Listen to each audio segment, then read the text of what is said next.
Dave, yesterday you had mentioned that there could be some lineup changes with the lineup you put out today. We've seen just that. Can you just kind of take us inside as to what led to this decision and kind of your thoughts on the lineup and where it's at now with the changes?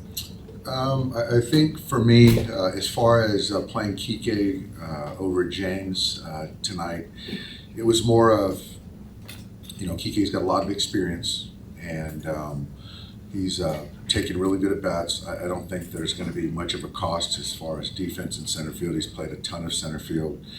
I think for James, just to kind of get a little reset, let the game happen, potentially come into a spot to pinch hit, to play defense, I think would be a benefit. And as far as, Will and JD, I think that JD has obviously been taking really good at bats and potentially to get him that fifth at bat, let the game come to Will in the five. I think that's a good thing. And I think for me, I'm very kind of not reactionary but I think there's a point, and this is the point clearly when you're down 0-2 that to move things around a little bit, there's not a whole lot of downside or to shake things up, and I think it's a good thing. Any more for Dave? Kirsten, Bill in the back. Go ahead, Bill. You have it. No, sorry, Kirsten. We talked to some of the other guys just about kind of the mentality and mindset heading into this game tonight, this feeling of a sense of urgency. Have you felt that amongst the guys and kind of where they're at in their approach to tonight? I do. I do. I think it's I'm in fight mode, and I expect our guys to be too. We got hit in the mouth a couple times, and I expect our guys to fight back. And so, we got to play a good ball game. We got to pitch well. We got to take good at bats and fight to the end. And so, that's the only way I look at this right now. And I think that those guys feel the same way. Bill.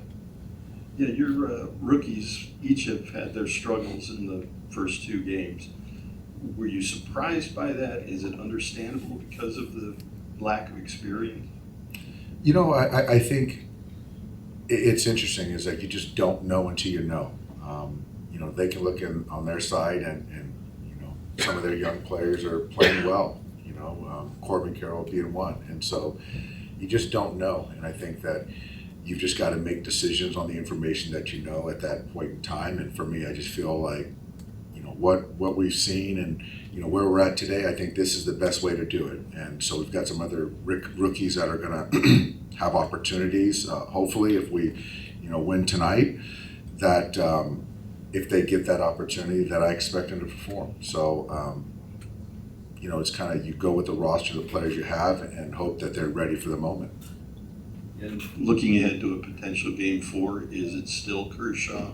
It's Clayton, yeah. It'll be Clayton. And what gives you confidence that he's addressed what he needed to address, that things will be different tomorrow? You know what? I think for me, I believe in Clayton till the end. I think that his track record, the recency of what he's done, certainly it was the worst outing of his career, but I still believe that there's a good one in there. And so I just don't see it any other way, knowing that there's going to be other guys behind him. But as far as starting a potential game 4, I feel very good about that. I hope I get that opportunity.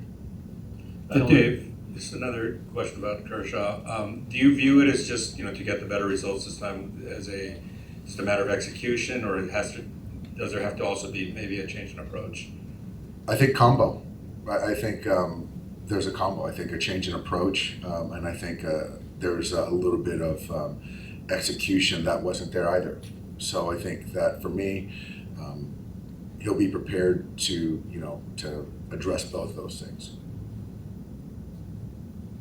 Anything else for Dave? All right, Dave, thanks. Thanks, guys. Yep.